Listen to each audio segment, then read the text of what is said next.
തിരുവചന സന്ദേശങ്ങൾ ശ്രവിക്കുന്നതിനായി ഭാഗ്യവചനധാര ഇന്ന് തന്നെ സബ്സ്ക്രൈബ് ചെയ്യുക. ദൈവം നിങ്ങളെ അനുഗ്രഹിക്കട്ടെ. ത്രിയേക ദൈവത്തിൻ്റെ വലിയ തിരുനാമത്തിന് മഹത്വമുണ്ടായിരിക്കട്ടെ.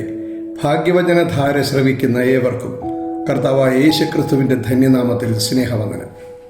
പ്രിയമുള്ളവരെ, ലോകമെമ്പാടുമുള്ള ക്രിസ്തീയ വിശ്വാസികൾ ഈ ദിവസം പെസഹ ദിവസമായി ആഘോഷിക്കുകയാണല്ലോ. പെസഹ എന്ന വാക്കിനർത്ഥം കടന്നുപോക്ക് എന്നാണ്. ഇസ്രായേൽ മക്കൾ 400 സംവത്സരം മിസ്രൈമിൽ അടിമകളായി യാതനകൾ അനുഭവിച്ചപ്പോൾ അവർ യഹോവയോട് അനുതപിച്ച് പ്രാർത്ഥിച്ചു. യഹോവ അവരുടെ പ്രാർത്ഥന കേട്ടു.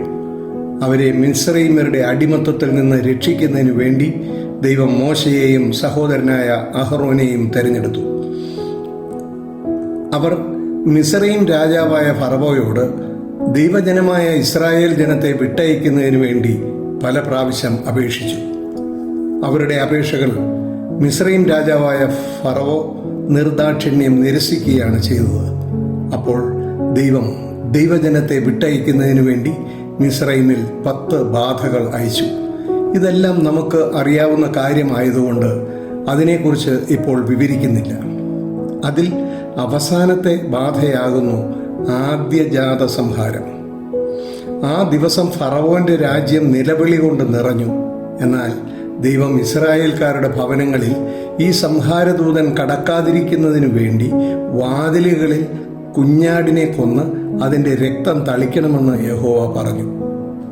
സംഹാരദൂതനിൽ നിന്നും കുഞ്ഞാടിൻ്റെ രക്തം അവരെ രക്ഷിക്കുകയും ഇസ്രായേൽ മക്കൾ പിറ്റേ ദിവസം ഭക്ഷിക്കുന്നതിനായി ഒരുക്കി വെച്ച അപ്പത്തിനുള്ള മാവ് പുളിക്കുന്നതിന് മുൻപായി ആ മാവ് കൊണ്ട് പുളിപ്പില്ലാത്ത അപ്പം ഉണ്ടാക്കി ഭക്ഷിച്ചു.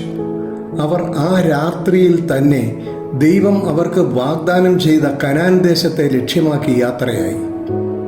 ഈ സംഭവം തലമുറ ഓർമ്മയ്ക്കായി അനുഷ്ഠിക്കണമെന്ന് യഹോവ കൽപ്പിച്ചു. ഈ പെസഹായാണ് നമ്മുടെ അരുമനാഥനായ യേശു തമ്പുരാനും ആഘോഷിച്ചത്. യേശു ഈ പെസഹായിൽ കൂടിയാണ് പുതിയ നിയമത്തിലെ വിശുദ്ധ കുർബാന സ്ഥാപിച്ചത്. കുഞ്ഞാടിൻ്റെ രക്തം ഇസ്രായേൽ മക്കളെ രക്ഷിച്ചുവെങ്കിൽ യേശു എന്ന കുഞ്ഞാടിൻ്റെ രക്തം മാനവകുലത്തെ മുഴുവനായി അവരുടെ പാപത്തിൽ നിന്നും രക്ഷിച്ചുകൊണ്ട് ദൈവരാജ്യത്തിലേക്ക് കടന്നു പോകുവാനുള്ള അവകാശികളാക്കി തീർത്തു.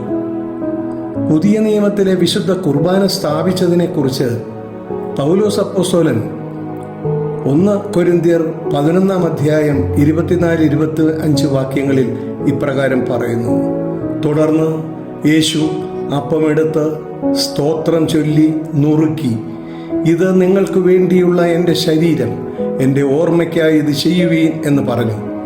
അത്താഴം കഴിഞ്ഞ ശേഷം യേശു പാനപാത്രവും എടുത്ത്, ഈ പാനപാത്രം എൻ്റെ രക്തത്തിൽ പുതിയ നിയമമാകുന്നു, ഇത് കുടിക്കുമ്പോഴൊക്കെയും എൻ്റെ ഓർമ്മയ്ക്കായി ചെയ്യുവീൻ എന്ന് പറഞ്ഞു.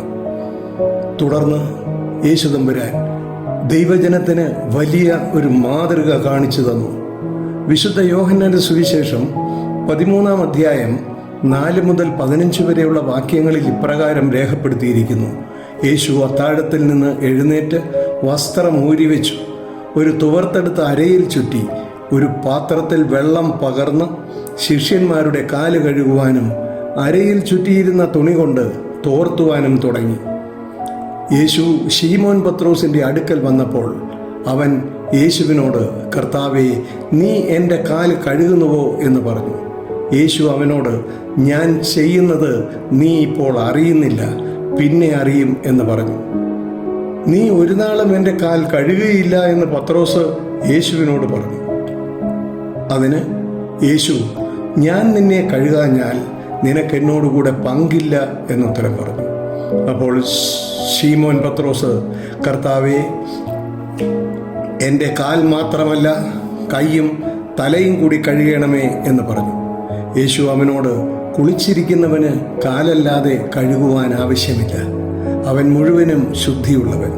നിങ്ങൾ ശുദ്ധിയുള്ളവരാകുന്നു, എല്ലാവരും അല്ലതാനും എന്ന് പറഞ്ഞു. തന്നെ കാണിച്ചു കൊടുക്കുന്നവനെ അറിഞ്ഞിരിക്കുക കൊണ്ടത്രേ എല്ലാവരും ശുദ്ധിയുള്ളവരല്ല എന്ന് പറഞ്ഞത്. നിങ്ങൾ എന്നെ ഗുരുവെന്നും കർത്താവെന്നും വിളിക്കുന്നു. ഞാൻ അങ്ങനെ ആകൊണ്ട് നിങ്ങൾ പറയുന്നത് ശരി. കർത്താവും ഗുരുവുമായ ഞാൻ നിങ്ങളുടെ കാല് കഴുകിയെങ്കിൽ നിങ്ങളും തമ്മിൽ തമ്മിൽ കാൽ കഴുകേണ്ടതാകുന്നു. ഞാൻ നിങ്ങൾക്ക് ചെയ്തതുപോലെ നിങ്ങളും ചെയ്യേണ്ടതിന് ഞാൻ നിങ്ങൾക്കൊരു ദൃഷ്ടാന്തം തന്നിരിക്കുന്നു. യേശു ഈ പെസഹാ ദിനം നമുക്ക് തരുന്ന അനുഗ്രഹിക്കപ്പെട്ട സന്ദേശവും ഇതുതന്നെ. പാപത്തിൻ്റെ അടിമത്വത്തിൽ നിന്ന് ഒരു കടന്നുപോക്ക് നമുക്കും ആവശ്യമാണ്. നമ്മൾ വിനയപ്പെട്ട് യേശു ചൊരിഞ്ഞു തന്ന രക്തത്താൽ നമുക്ക് നമ്മുടെ പാപങ്ങളെ കഴുകിക്കളയണം. നമ്മളിനി പാപപരിഹാര ബലിക്കായി കുഞ്ഞാടിനെ അന്വേഷിച്ചു പോകേണ്ട. യേശു തന്നെ ആ കുഞ്ഞാട്. അബ്രാഹാം പിതാവ് ഇസഹാക്കിനെ ബലിയർപ്പിക്കുവാനായി പോകുമ്പോൾ ഇസഹാക്ക് ചോദിച്ചു, അപ്പാ, യാഗത്തിനുള്ള വിറകുണ്ട്, എന്നാൽ ആടെവിടെ? യോഹന്നാൻ സ്നാപകനാണ് അതിന് ഉത്തരം പറഞ്ഞത്.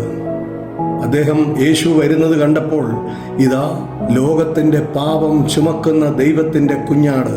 പ്രിയമുള്ളവരെ, ഈ കുഞ്ഞാടിനെ നമ്മളുടെ നാഥനും രക്ഷകനുമായി സ്വീകരിച്ച് ഈ കുഞ്ഞാട് നമുക്ക് കാണിച്ചു തന്ന സ്നേഹത്തിൻ്റെ മാതൃക, ക്ഷമയുടെ മാതൃക, എളിമയുടെ മാതൃക, വിനയത്തിൻ്റെ മാതൃക, വിശ്വസ്തതയുടെ മാതൃക, അനുസരണത്തിൻ്റെ മാതൃക, പ്രാർത്ഥനയുടെ മാതൃക, ഇതെല്ലാം നമ്മുടെ ജീവിതത്തിൽ പ്രാവർത്തികമാക്കുവാൻ നമുക്കും തീരുമാനമെടുക്കാം. പെസഹാ ദിനത്തിൻ്റെ എല്ലാ ആശംസകളും നേരുന്നു. നന്ദി.